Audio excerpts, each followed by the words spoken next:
Hello, this is Invector and welcome to my logbook guide for Path of Exile. Which logbooks to run? I suggest running only the best logbooks since time is money. I suggest only running Black Site and Knights of the Sun logbooks since Black Site provides 2-gen currency and Sun provides Danic currency.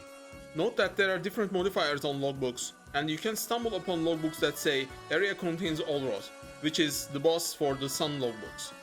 You can also get Allrot in your logbook randomly, but your logbooks need to be level 81 or higher to spawn Allrot. I will get to the bosses later. Locations on the logbooks are also important, and I will show you all the locations that are available for the logbooks, so you can decide which ones to run, but I will tell you which ones I prefer and which ones I don't prefer. But note that almost all of them are worth running, since the loot you are getting will be lower in amount, but still worth doing. Good ones are good because they are smaller, so you can hit most of the remnants, chests and the runic monsters. Bad ones are bad because they are either big or have a lot of obstacles, so you might miss half of the logbook that you are running. Good ones are Desert Ruins, Shipwreck Reef, Vaal Temple, Dried Riverbed and Forest Ruins. Okay ones are Mountainside, Volcanic Island, Scrublands, Cemetery, Bluffs, Karui Wargraves and Battleground Graves. And bad ones are Rotting Temple, Sarn Slums and Utzaal Outskirts. The implicits on the logbooks matter a lot also. Primarily you want a logbook to have a boss, but it's very rare.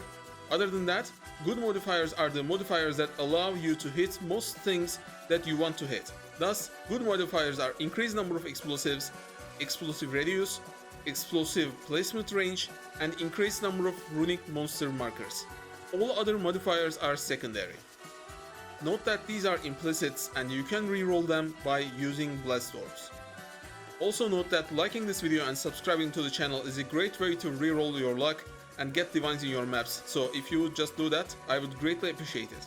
Some logbooks, such as logbooks with bosses or logbooks with 3 implicits from the list of good implicits I listed, can be split using this split beast craft, so you end up with 2 of the same logbook. Check the beast's price and the logbook's price and decide, based on the economy that you are currently in. Make sure to roll the implicits with the blessed orbs before you split the logbook, since after splitting implicits will be the same for both items well rolled.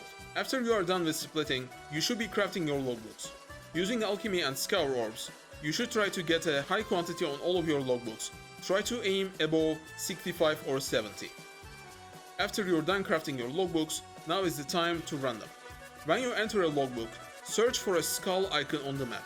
If there is, and if your build has a weak single target damage, target the boss with the explosives right away, since every remnant you grab will buff the boss, but also buff the drops from the boss. So the optimal strategy is to leave the boss for the last explosion. But if your build is weak, you should target the boss first, so that you don't fail the boss fight.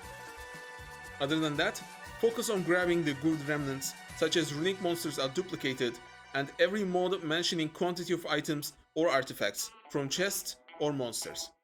Make sure to grab every underground area as well, and also try to grab some of these hidden areas. They usually hide a few chests inside if you can get them. So which chests are we focusing on?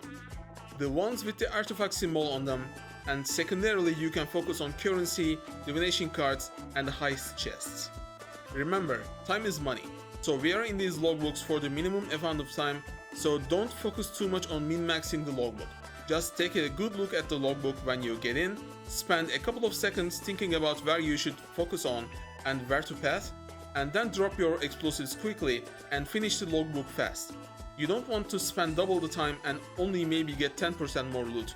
It's optimal to get the job done as well and quickly as possible.